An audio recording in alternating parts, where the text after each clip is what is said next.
तीच आई आहे, तीच शक्ती आहे, तीच प्रेरणा आहे. ती घरही सांभाळते, ती समाजही सुधारते. कधी दुर्गा बनून अन्यायाविरुद्ध लढते, तर कधी आपल्या मायेने जग जिंकते. अशी ही स्त्री जिच्या सामर्थ्यानेच जग चालते. अशी ही स्त्री जिच्या सामर्थ्यानेच जग चालते. नमस्कार, मी ॲडव्होकेट अथर्व मगदूम आणि आज दिनांक आहे 8 मार्च, म्हणजेच जागतिक महिला दिन. तर लिगल सारथी चॅनलवर जे महिला व्ह्यूवर्स आहेत त्या सर्वांना जागतिक महिला दिनाच्या हार्दिक हार्दिक शुभेच्छा. तर या महिला दिनानिमित्त वुमेन्स डे स्पेशल हा व्हिडिओ असणार आहे. ह्या व्हिडिओमध्ये आपण इंडियन लॉ सिस्टीममध्ये महिलांच्या संदर्भात असे कोणते स्ट्रॉंग कायदे आहेत, महिलांच्या संदर्भात असे कोणते स्ट्रॉंग हक्क आहेत, कोणते अधिकार आहेत कायद्यामध्ये, हे सर्व आपण जाणून घेऊया. मी रिसेंटच एक BBC न्यूजचा सर्वे बघितला. तर त्या सर्वेनुसार आपल्या भारत देशामध्ये दिवसाला जवळपास 50 ते 55 हजार महिला अशा आहेत ज्यांच्यावर अत्याचार होतो. आणि तुम्हाला लिटरली ऐकून शॉक बसेल की त्याच्यामधील फक्त 5 ते 10% स्त्रिया अशा असतात ज्या पुढे येऊन लिगल ॲक्शन घेतात. याचं मूळ कारण काय, तर बऱ्याचशा स्त्रिया अशा असतात की ज्यांना कायदाच माहीत नसतो. आणि बऱ्याचशा स्त्रिया अशा असतात की ज्या घाबरतात. त्यांना कोर्ट कचेरी, पोलीस स्टेशन म्हणजे चक्रव्यूह किंवा दलदल वाटतं.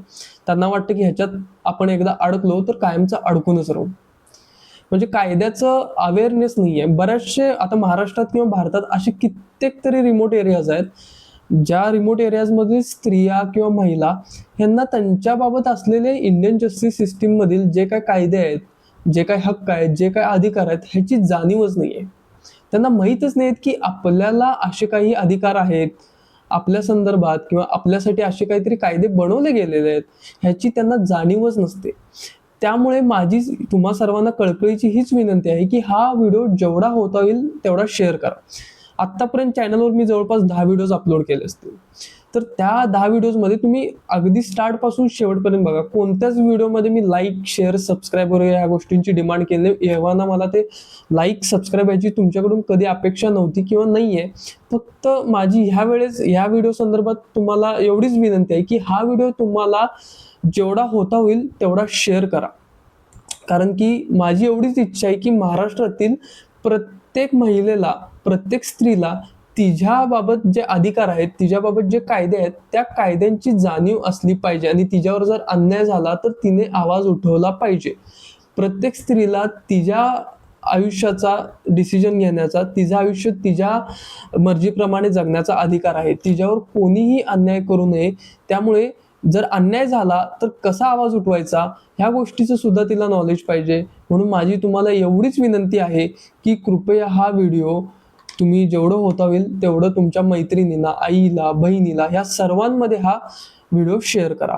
आणि हेच माझं ट्रिब्यूट असणार आहे किंवा एक माझं छोटंसं कॉन्ट्रीब्युशन असणार आहे जागतिक महिला दिनानिमित्त.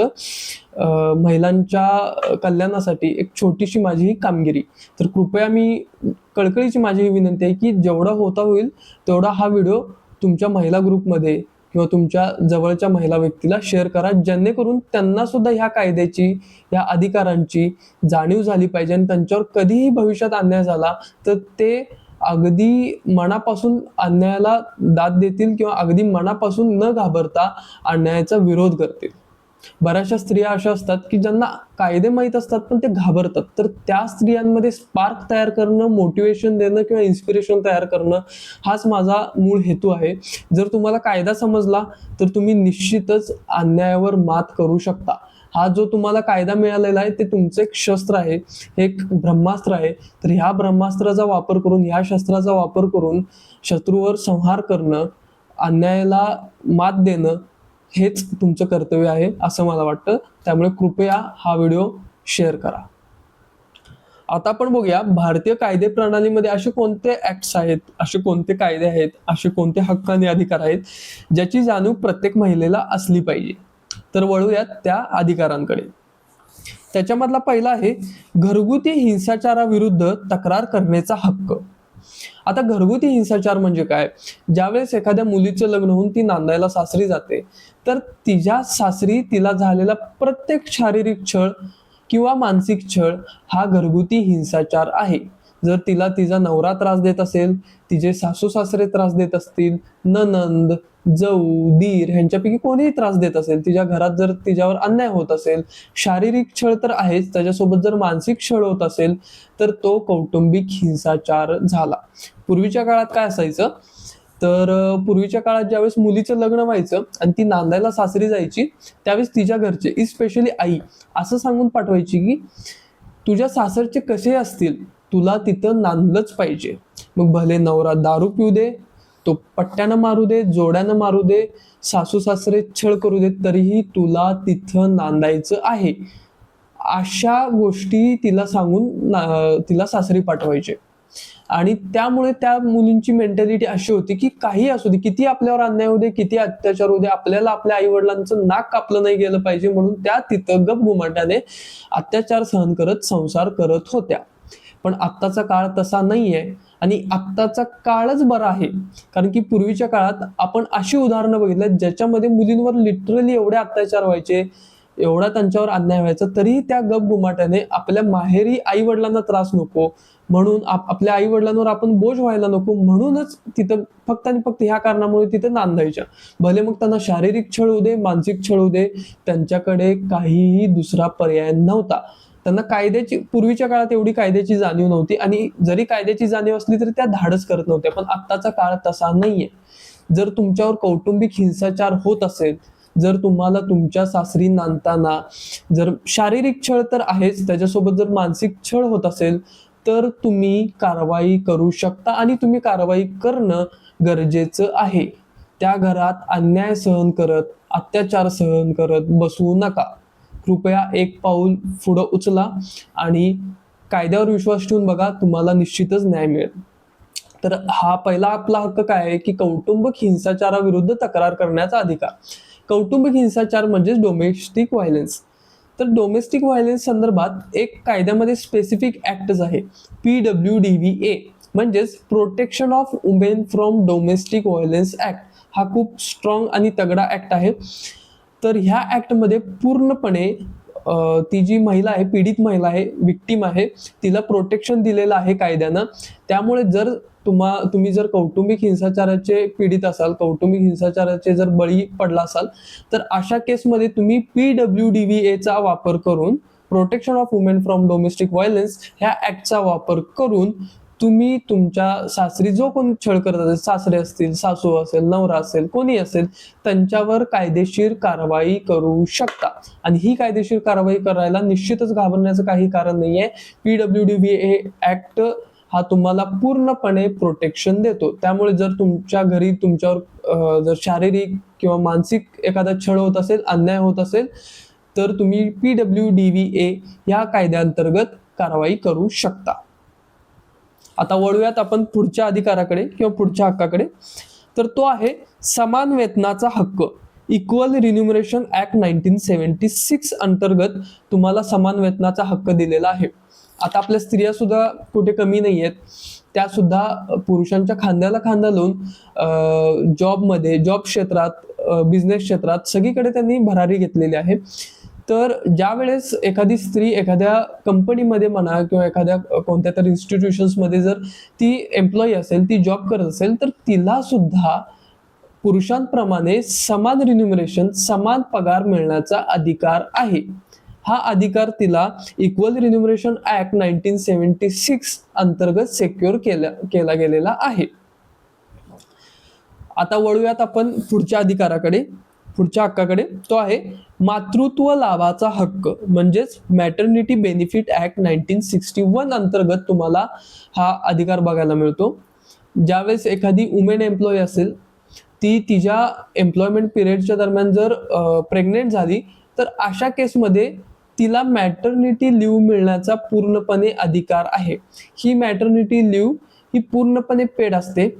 त्यामुळे जरी ती स्त्री घरी ज्यावेळेस असते लिव्ह काढून, त्यावेळेस सुद्धा तिचा पगार चालूच राहतो आणि तिच्या ह्याच्या दरम्यान, प्रेग्नन्सीच्या दरम्यान तिचा जॉब रिप्लेस करू शकत नाही. तो जो कोण एम्प्लॉयर आहे, बॉस आहे, तो तिला कामावरून काढून, म्हणजे तिची जी सुट्टीचा पिरियड आहे तो त्या पिरियडमध्ये तो तिचं काम दुसऱ्याकडून करून घेऊ शकतो, पण तिला कामावर काढून टाकू शकत नाही. तिची प्रेग्नन्सी झाल्यानंतर ती पुन्हा जॉईन करू शकते. हा आपल्याला मॅटर्निटी बेनिफिट ऍक्ट 1976 मध्ये जे काय क्लॉजेस आहेत त्याच्यामध्ये ह्या सूट किंवा ह्या मुभा दिलेल्या आहेत. ह्याची जाणीव प्रत्येक महिलेला असणं गरजेचं आहे. आता वळूयात आपण पुढच्या अधिकाराकडे, पुढच्या हक्काकडे. कामाच्या ठिकाणी लैंगिक छळ झाला तर. जर समजा तुम्ही एखाद्या ठिकाणी कामाला आहात, तिथे तुमच्या बॉसकडून किंवा अन्य कोणत्या व्यक्तीकडून जर तुमचा लैंगिक छळ झाला किंवा वारंवार लैंगिक छळ होत असेल, तर ह्या केसमध्ये sexual harassment of women at work place act 2013 ह्या ऍक्ट अंतर्गत तुम्हाला पूर्णपणे प्रोटेक्शन मिळालेलं आहे. ह्या ऍक्ट अंतर्गत तुम्ही समोरच्या व्यक्तीवर कडक कारवाई करू शकता. आता वळूयात आपण पुढच्या हक्काकडे. तो आहे राईट टू रेसिडन्स, म्हणजेच राहण्याचा हक्क. तर PWDVA म्हणजेच protection of women from domestic violence act या ऍक्टच्या सेक्शन 17 आणि सेक्शन 19 मध्ये या हक्काबद्दल उल्लेख केलेला आहे. राईट टू रेसिडन्स म्हणजे काय? ज्यावेळेस तुम्ही लग्न होऊन सासरी नांदायला जाता त्यावेळेस तुम्हाला तिथे राहण्याचा पूर्णपणे हक्क आहे.